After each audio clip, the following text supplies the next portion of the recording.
संसद का शीतकालीन सत्र चल रहा है, जिसका तीसरा दिन भी खत्म हो गया, लेकिन कोई काम नहीं हो सका। अब विपक्ष आरोप लगा रहा है कि उनकी आवाज को दबाया जा रहा है, इसीलिए कार्यवाही स्थगित की जा रही है। तो आज सदन में क्या कुछ रहा खास, आइए देखते हैं इस रिपोर्ट में। संसद के शीतकालीन सत्र की कार्यवाही के तीसरे दिन भी कोई काम नहीं हो पाया।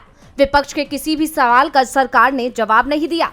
साफ है कि सरकार की इच्छा सदन चलाने की जगह टकराव बनाए रखने की दिख रही है। अभी तक दोनों सदनों की कार्यवाही सुचारू रूप से नहीं चल सकी है। हालांकि प्रियंका गांधी ने सांसद पद की शपथ ले ली, लेकिन कांग्रेस नेता प्रियंका गांधी वाड्रा और रविंद्र वसंत राव चौहान के शपथ लेने के तुरंत बाद ही विपक्षी सांसदों ने विरोध प्रदर्शन शुरू कर दिया। कांग्रेस सहित कई विपक्षी दलों के सदस्य खड़े हो गए और अडानी समूह के खिलाफ आरोपों और अन्य मुद्दों को उठाने की मांग की। विपक्षी सदस्य अडानी विवाद और संभल में हाल ही में हुई हिंसा पर चर्चा करना चाहते थे। जब ओम बिरला ने विपक्ष की बात नहीं सुनी तो कांग्रेस और समाजवादी पार्टी के कुछ सदस्य बेल तक पहुंच गए, जबकि अन्य विपक्षी सदस्य गलियारे में खड़े होकर नारे लगाने लगे। वहीं राज्यसभा की कार्यवाही भी सुचारू रूप से नहीं चल सकी। मणिपुर और उत्तर प्रदेश के संभल में हुई हिंसा पर विपक्ष के सांसदों ने चर्चा की मांग की।